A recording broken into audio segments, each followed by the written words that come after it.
Okay, so we're gonna start out with a 200 gram batch, which is a really small batch for this size roaster, which is a 3 kilogram Mill City roaster.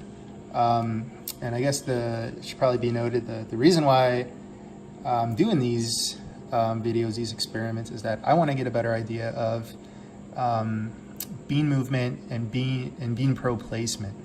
So I've already done a few trials, and it seems, like I said before, that when you do these roasts, the beans sort of collect right here, which is roughly 7:30 or 8 o'clock. And so that's, so you can see where the probe is right there.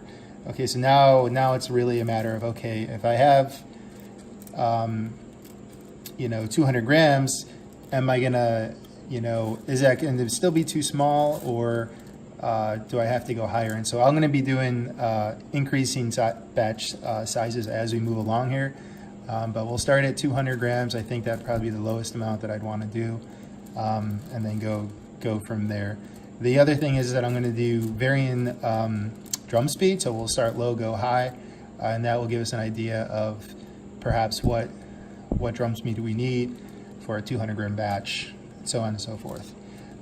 Just worth noting here is that this idea, this is not my original idea about putting a clear plastic plate on the drum. I'm sure this has been done many times before. I was actually inspired by another forum, online forum. A bunch of folks have done this before, and I was like, wow, that's brilliant. So I wanted to try it out for myself, do the experiments myself, do the different batch sizes, do the different drum speeds, and then it's really cool to have a look inside the drum.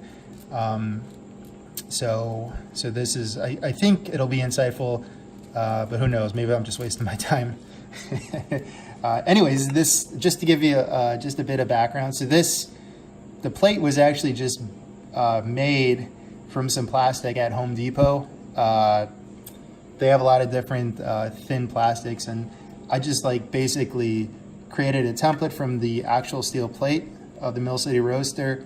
Really easy to do. Cut it with I think it's like a jigsaw is what they would call it. And then just get a metal blade and just do it really carefully. And then you end up with something like this, drill some holes, and there you go. I explained a little bit more about how I made the plate and the thickness and all that in another video. You can check that out. But we'll go ahead and start here with this 200 gram batch, and then go up from there.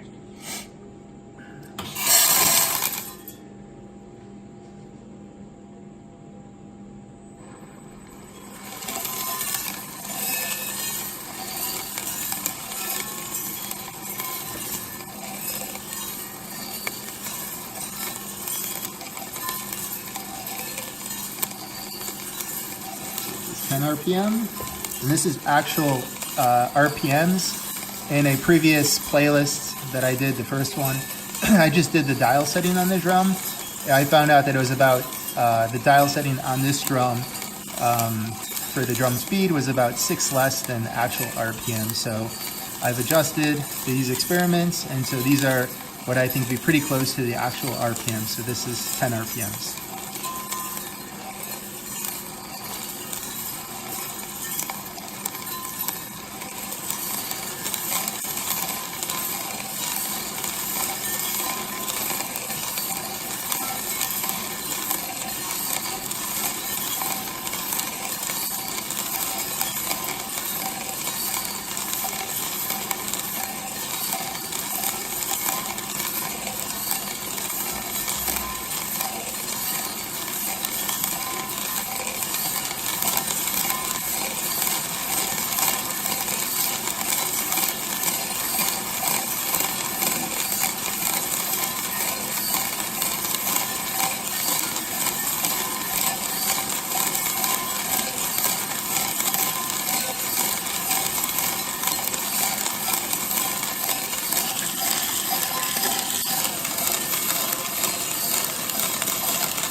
So you notice, just a quick note here, is that in previous videos I've done with the same face plate, plastic plate, but I made some modifications. One of them was this bead here down here, this plastic bead that kind of goes in there. So beans were getting trapped between the drum and then the plastic plate, and then they would just stick in there, and then other beans would collect on here. And so my thought was that you wouldn't actually get a good representation of the bean movement in the real system. So we had to make this modification. So it seems now that the beans are actually moving along as they would be in the real system with the steel plate, or so I think so. So this is, I think this is working out right now. So we'll just move along.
So what's not so great is that with the plastic, a lot of the green bean dust sticks to the plate, and it's a little bit harder to see as you go on. So unfortunately, it's something we're going to have to deal with.